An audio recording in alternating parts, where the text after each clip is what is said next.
Chapter 1. Introduction. The Philosopher of Ideas.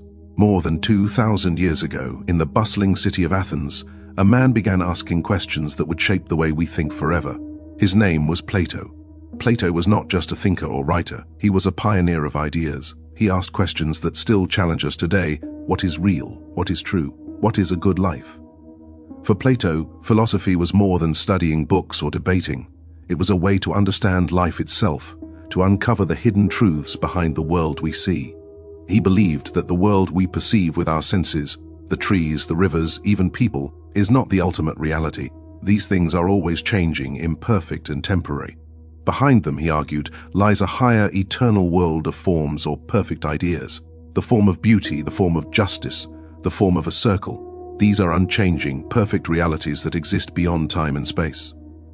Plato once wrote in the Republic, "The visible world is like a shadow, the real world is the world of the forms." This idea may sound abstract, but Plato explained it through stories and examples that everyone could understand. One of the most famous is the Allegory of the cave, which we will explore in detail later. It shows how most people live in a world of shadows, mistaking appearances for reality, and how knowledge is a journey toward the light. Plato was deeply influenced by his teacher, Socrates, the man who asked questions that forced people to think for themselves. Socrates never wrote down his ideas, but Plato recorded their conversations in dialogues, using them as a tool to explore justice, virtue, knowledge, and the meaning of life. Plato also influenced countless generations after him. His student, Aristotle, developed logic and science. Christian thinkers like Augustine interpreted his forms as reflections of God. Renaissance artists and scientists looked to his ideas for inspiration, and today we still see his impact in philosophy, education, politics, and art. But Plato's work is not only historical, it is practical. He challenges us to think critically, to question what we see, and to seek knowledge that transforms our lives. Whether in ethics, politics, or personal growth, his ideas encourage us to pursue truth, beauty, and justice. In short, Plato invites every human being to leave behind the shadows of misunderstanding and to seek the light of wisdom. This journey is not easy. It demands courage, curiosity, and dedication, but it is the path to a life truly worth living. Chapter 2. The Life of Plato. Plato was born around 427 BCE in Athens into an aristocratic family. His early life gave him access to education, culture, and politics, yet he lived during turbulent times. Athens had just fought the Peloponnesian War, and the city was full of political unrest, injustice, and uncertainty. These experiences would shape his lifelong interest in ethics and politics. As a young man, Plato became a student of Socrates, the philosopher who asked questions that forced people to examine their own beliefs. Socrates taught by asking, not telling, a method that challenged conventional thinking. Plato was deeply influenced by this approach. One event had a profound impact on him: the execution of Socrates in 399 BCE. Socrates was condemned to death by the Athenian government for corrupting the youth and questioning authority. Plato was devastated. He saw the injustice of the city and realized that knowledge alone was not enough. Society needed wisdom and virtue to guide it. This experience shaped Plato's vision of a just city and the role of philosopher leaders. Plato spent several years traveling after Socrates' death. He visited Italy and Egypt, studying mathematics, astronomy, and philosophy. These journeys exposed him to new ideas and inspired him to develop his own system of thought. Around 387 BCE, Plato returned to Athens and founded the Academy, one of the first institutions of higher learning in the Western world. The Academy was a place for study, debate, and the pursuit of wisdom. Plato taught there for decades, mentoring students, including the famous Aristotle. Plato's dialogues, written in the form of conversations, became his method of teaching. They explore ethics, politics, love, knowledge, and reality itself. Unlike textbooks, the dialogues are engaging, often dramatic, and full of examples that make abstract ideas easier to understand. A key theme throughout Plato's life was his belief in the importance of education and moral formation. He believed that individuals and societies could only flourish when people are guided by reason, virtue, and knowledge of what is truly good. Despite his aristocratic background, Plato also advocated surprising ideas for his time. He suggested that women could become guardians and rulers if trained properly, challenging the norms of ancient Athens. He emphasized that education and virtue, not birth or gender, should determine one's role in society. Plato lived a long life, continuing to teach and write until around 347 BCE. He left behind no army, no political power, no riches, only his ideas, which have survived for over 2,000 years. His life shows us that philosophy is not only about thinking, it is about living, observing, questioning, and striving for a better understanding of the world. Plato's experiences from the streets of Athens to the academy remind us that wisdom is forged through observation, reflection, and engagement with life itself. As he said in the Republic, the direction in which education starts a man will determine his future in life. Plato's life was dedicated to that journey, helping himself and others move from ignorance to understanding, from shadows to light. Chapter 3. The Theory of Forms. Plato's theory of forms is one of his most famous ideas. It explains how we can know what is real and what is only an appearance. Plato noticed that everything in our world changes. Trees grow and die, people age, buildings crumble, even beauty seems temporary. If everything changes, how can we know anything for sure? His answer was the forms, perfect, eternal, unchanging ideas that exist beyond our physical world. Every object or concept in our world is only a shadow or copy of its form. For example, a perfect circle exists as a form, even if every circle we draw is slightly imperfect. The form of beauty exists, even if beautiful things in the world fade or vary. The form of justice is perfect, even if human laws are often unfair. Plato explains in the Republic, the visible world is like a shadow, the real world is the world of the forms. This distinction is central to understanding Plato. The world of appearances, what we see, touch, or hear, is constantly changing and can deceive us. The world of forms is stable, perfect, and knowable through reason, not just the senses. To make this idea easier to grasp, Plato often used examples. Think of a chair. There are thousands of chairs in the world, all different in size, color, and shape. But each is a copy of the ideal form of a chair. Even if a chair breaks, the form of the chair remains perfect and unchanging. But the form of justice is eternal. It is what makes any action truly just, beyond human opinion. Plato also links the forms to knowledge. In his view, true knowledge is not about memorizing facts about the changing world. True knowledge is understanding the eternal forms. To know the form of beauty is to understand what beauty itself is, not just one beautiful object. He illustrates this in Meno with the famous geometry example. Socrates asks an uneducated boy questions about a square and its area. The boy, guided only by questioning, reaches the correct answer without being taught. Plato uses this to show that learning is recollection, the soul remembering the forms it has always known. The theory of forms also underpins Plato's other ideas. Ethics. To live well, we must understand the form of the good. Politics. Only those who know the forms, especially the good, should lead. The Philosopher Kings. Education, learning, is turning the soul toward truth, away from shadows and illusions. Modern examples help us relate. Imagine a child learning about honesty. They may see many examples of honest and dishonest behavior, but the idea of honesty, the standard that tells them what honesty truly is, exists beyond any one example. Or consider mathematics.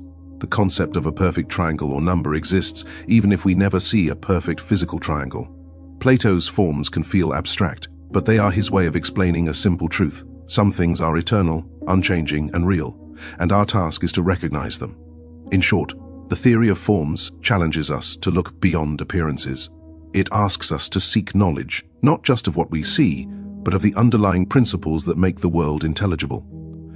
As Plato says in Phaedo, the soul is most like the eternal and unchanging, and knowledge is its return to what it has always known. Understanding the forms is the first step in Plato's larger journey, a journey from shadows to light, from opinion to true knowledge. Chapter 4. The Allegory of the Cave. One of Plato's most famous stories is the Allegory of the Cave, found in the Republic. It is a vivid image of the human mind and the journey from ignorance to knowledge. Imagine a group of prisoners chained inside a dark cave. They have been there since birth. Their legs and necks are tied so they cannot turn their heads. All they can see is the wall in front of them, where shadows are projected by a fire behind them. These shadows come from objects passing in front of the fire. people carrying statues, animals, and tools.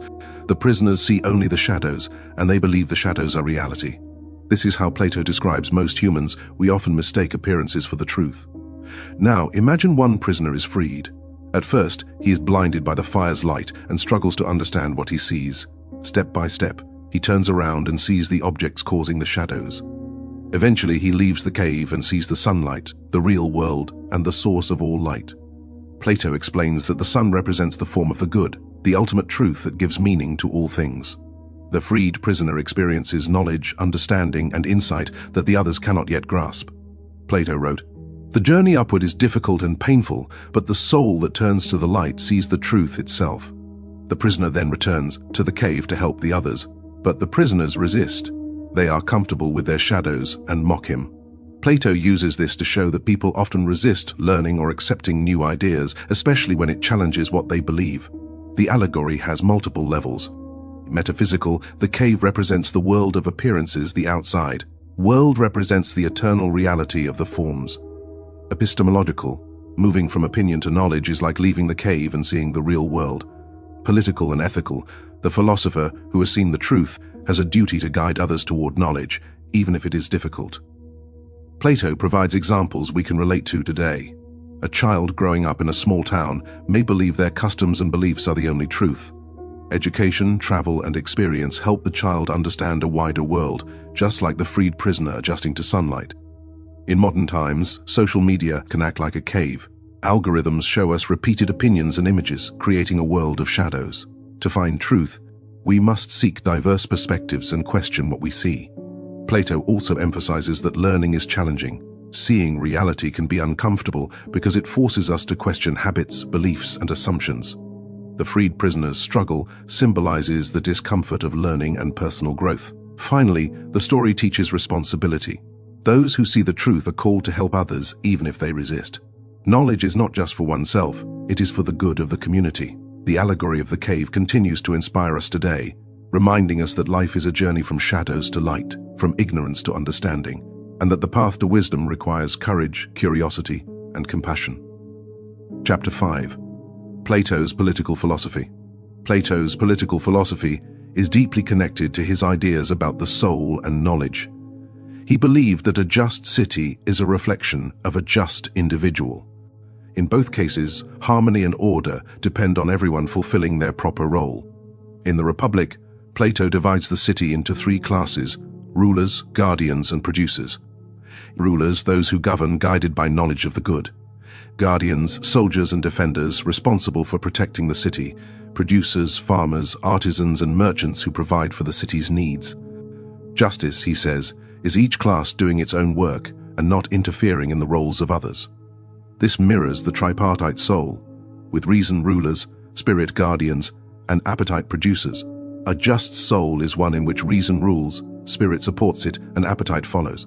Central to his political vision is the idea of the philosopher king. Plato writes, "Until philosophers rule as kings, or those who are now called kings and rulers truly and adequately philosophize, that city will have no rest from evils. These rulers are not chosen by birth or wealth, but by education and virtue. They must study mathematics, dialectic, moral philosophy, and the nature of the good, training their minds to see beyond appearances to eternal truths. Only then can they govern for the common good." Plato also proposes radical social reforms for his time. Guardians live communally, without private property, to avoid corruption by personal gain. Families are organized collectively to prevent nepotism and ensure loyalty to the city. Women, if educated and trained properly, can serve as guardians or rulers, showing that ability, not gender, determines political role. These measures are designed to protect the city's harmony and justice. Plato feared that private interests, unchecked desires, or lack of wisdom would lead to disorder and injustice. His political ideas are still relevant today. Consider modern examples. Debates about the role of experts and scientists in policy-making echo Plato's idea that knowledge should guide leadership. Discussions about civic responsibility, social cohesion, and ethics in government reflect his concern for justice.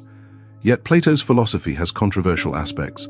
His vision is highly structured, limiting personal freedom in favor of societal order. Critics call it elitist or authoritarian.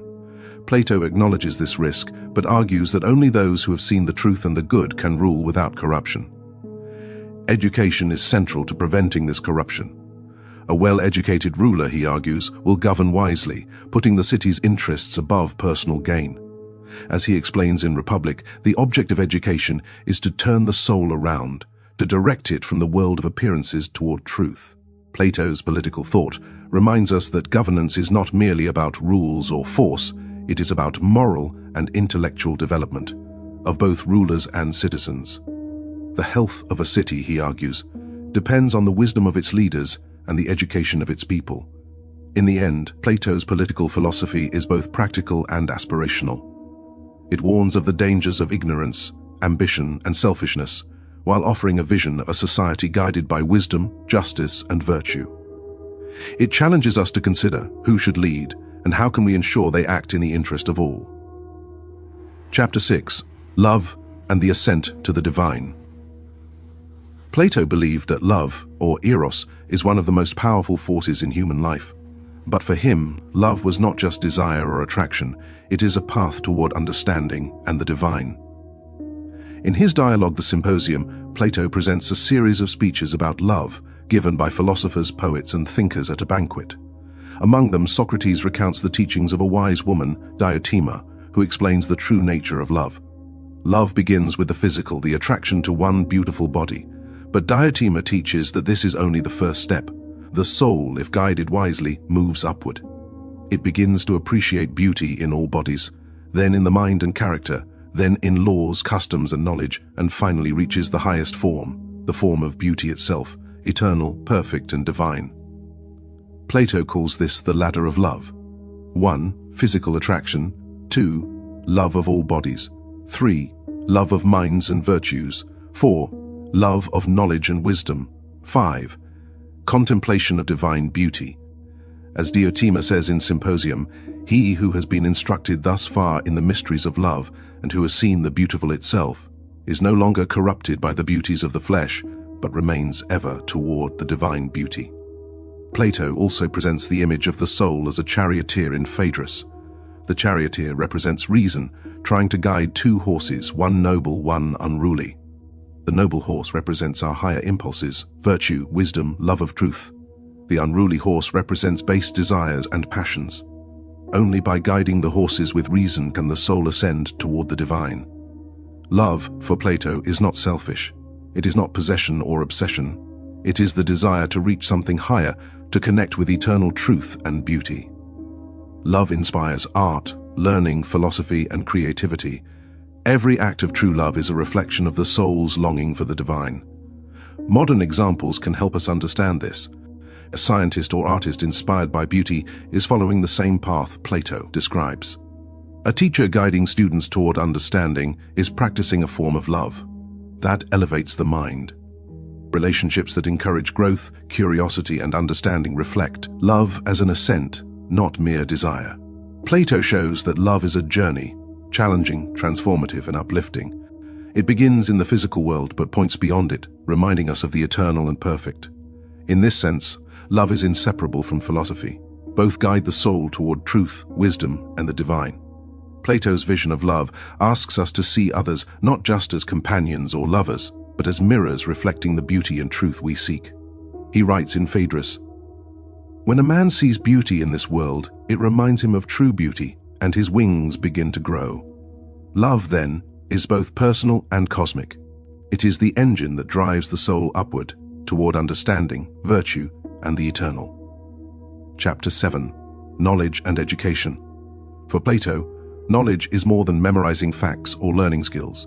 True knowledge is the awakening of the soul, the recollection of eternal truths that the soul has always known.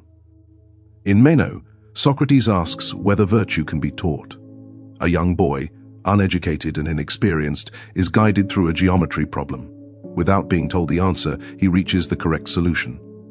Plato uses this to illustrate anamnesis, or recollection. The soul already knows truth. Learning is remembering what it has forgotten.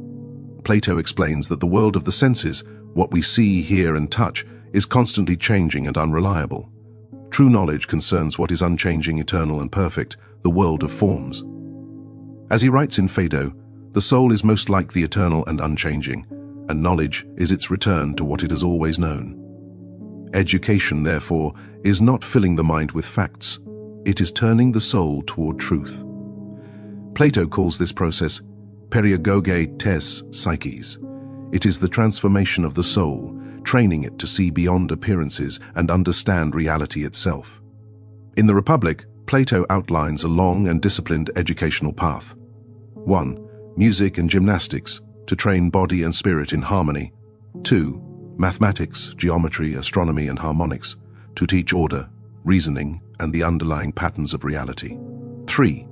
Dialectic, the art of questioning, reasoning, and ascending from opinion to knowledge. This prepares the mind to grasp the form of the good. Plato compares education to the allegory of the cave. The teacher helps the student leave the shadows, gradually adjust to the light, and finally see the truth. This process is challenging and requires patience, but it allows the soul to achieve its fullest potential. Knowledge, for Plato, is inseparable from virtue. To know the good is to desire it. Ignorance is the root of wrong action. Education is not just intellectual, it is moral. It shapes character, guides behavior, and prepares leaders to govern wisely. Modern examples show the relevance of Plato's vision. Teachers who inspire curiosity and critical thinking guide students beyond rote learning. Mentors and coaches help individuals discover their strengths and moral compass. Scientists and artists pursue understanding of nature or beauty, uncovering truths that are not immediately visible to the senses. Plato reminds us that the goal of education is not practical success or wealth. It is the liberation of the soul, the ability to perceive truth, justice, and beauty. As he says in Republic, education is not the putting of knowledge into a soul that does not have it, but the turning of the soul toward what is. In a world filled with information, Plato's message is more relevant than ever. Knowledge without wisdom is like shadows on a wall. True education illuminates the soul, guides action, and shapes a life of meaning. In short, learning is not simply an accumulation of facts. It is a journey, a gradual ascent from confusion to understanding, from opinion to truth, from darkness to light. Chapter 8. Plato's Legacy. Plato's life ended in Athens around 347 BCE, but his influence has endured for over 2,000 years. Unlike kings or generals, he left no armies, no monuments of stone, only his ideas alive and powerful. His writings laid the foundation for Western philosophy. His student Aristotle systematized logic and science, but Plato planted the seeds, the belief that reality can be known, that eternal truths exist, and that morality and politics are inseparable from reason. Plato's influence extended into Christian thought. Thinkers such as Augustine of Hippo adapted Plato's forms as analogues for God, eternal truths, and the immortality of the soul. The soul's ascent toward the divine, described in Symposium and Phaedrus, inspired Christian mysticism and ethical reflection. During the Renaissance, Plato's works were rediscovered in Italy. Artists, architects, and scientists sought eternal order and beauty, echoing Plato's vision. Michelangelo, Raphael, and Leonardo da Vinci were inspired by proportion, harmony, and ideal forms.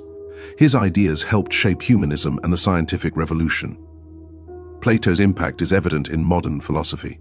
Descartes, Kant, Hegel, and countless others grappled with questions he posed. What is real?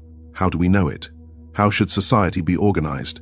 His insistence that knowledge and virtue are intertwined still shapes ethical debates today. Even science reflects Platonic thinking. Many physicists speak of mathematical beauty as a guide to truth, a distinctly Platonic idea that reality has an underlying order waiting to be discovered. In politics, his calls for education, ethical leadership, and moral responsibility resonate today. Modern debates about governance, civic virtue, and the role of experts echo Plato's questions from over 2 millennia ago. Yet Plato's legacy also contains tension. His idealism, the forms, philosopher kings, the carefully structured society of the Republic, can seem elitist or authoritarian. Interpreting his work requires balancing his pursuit of eternal truth with modern values of freedom and equality. Despite these challenges, his insights remain powerful. Plato teaches that life is more than survival or material success. It is about cultivating the mind, elevating the soul, and pursuing truth, beauty, and justice. Today, when we walk through libraries, universities, courts, or temples, when we debate ethics, science, or art, when we strive to understand love, justice, or the cosmos, we are still following the path Plato laid out. As he wrote, the direction in which education starts a man will determine his future in life. Plato's gift to us is not a finished answer, but a living invitation to think deeply, question relentlessly, and pursue the light of truth, even when the world is full of shadows. Chapter 9. Conclusion: The Search for Truth. Plato's journey was a journey of the soul. Throughout his life and writings, he challenged us with enduring questions. What is reality? What is justice? What is beauty? What does it mean to live well? From the shadows of the cave to the radiant light of the forms, from the stirring of desire in love to the disciplined pursuit of knowledge, Plato shows that life is more than appearances, more than fleeting pleasure, more than fear or convenience.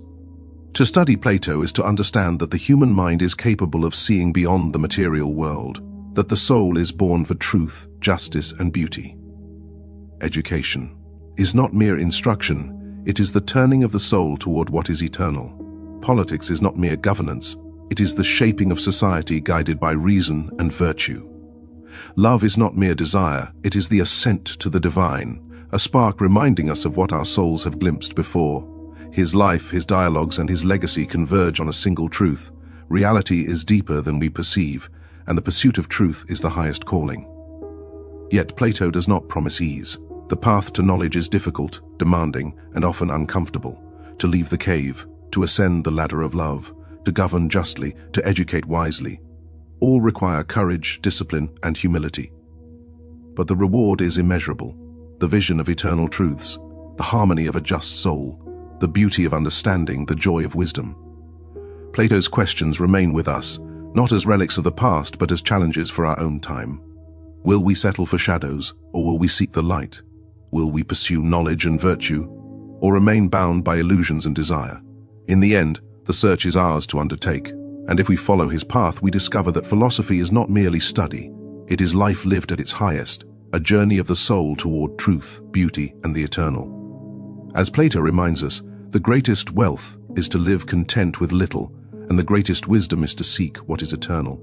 His legacy is not simply historical, it is a living invitation to awaken, to learn, and to strive for the eternal beyond the fleeting, the perfect beyond the imperfect.